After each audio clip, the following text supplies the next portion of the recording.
नमस्कार, मैं रंजीत चौहान। आप देख रहे हैं यूपी 24 नेटवर्क। इस समय ईरान, इजराइल और अमेरिका के बीच में भारी तनाव चल रहा है।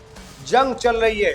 जंग के बीच में डेली सैकड़ों हजारों लोग मारे जा रहे हैं। दुनिया भर में तांडव मचा हुआ है। जंग का असर हिंदुस्तान पर भी पड़ रहा है। साथियों, कहा जा रहा है कि हिंदुस्तान में अब तेल महंगा होने वाला है क्योंकि तेल की आपूर्ति रुक गई है।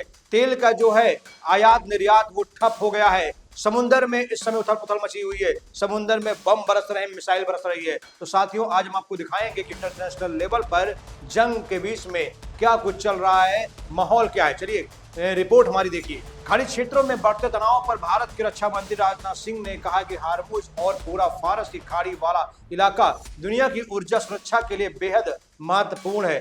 जब इस क्षेत्र में कोई बाधा या रुकावट आती है तो इसका सीधा असर तेल और गैस की सप्लाई पर भी पड़ता है। राजनाथ सिंह ने चेतावनी दी है कि अनिश्चितताएं सीधे तौर पर अर्थव्यवस्था और वैश्विक व्यापार को प्रभावित करती हैं। मौजूदा स्थिति काफी जटिल हो गई है और भविष्य में यह और भी ज्यादा अस्थिर हो जाएगी। जिस तरह से अलग अलग देश जमीन, हवा, समुद्र और अब अंतरिक्ष में भी मुकाबला कर रहे हैं, वह चिंता का विषय है। यह असमानता अब न्यू नॉर्मल बनती जा रही है।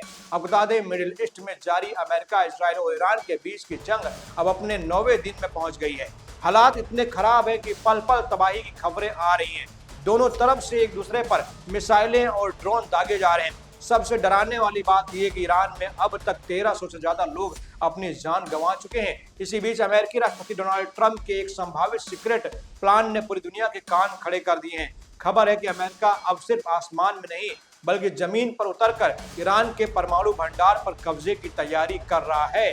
आपको बता दें, युद्ध के 9वें दिन भी शांति कोई गुंजाइश नहीं दिख रही है। इजरायली सेना ने ईरान के इस्फहान एयरपोर्ट को निशाना बनाकर बड़ा हमला किया है। इजरायली डिफेंस फोर्स IDF का दावा है कि उन्होंने इस हमले में ईरान के एक F-16 लड़ाकू विमान को मिट्टी में मिला दिया है। सिर्फ एयरपोर्ट ही नहीं, राजधानी तेहरान भी शनिवार की रात धमाकों से गूंज उठी।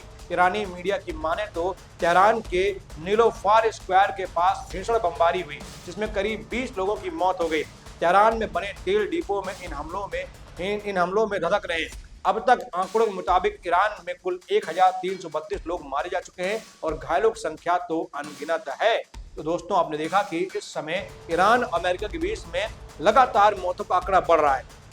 अमेरिका के सैनिक मारे जा रहे हैं, इजराइल के मोसाद एजेंट मारे जा रहे हैं, वहां के नागरिक मारे जा रहे हैं और ईरान में तो तबाही का मंजर बद से बदतर होता जा रहा है। तो दोस्तों, बस खबर में बस इतना ही। चैनल पर हमारे नए चैनल सब्सक्राइब कर लीजिए। जय हिंद, जय भारत।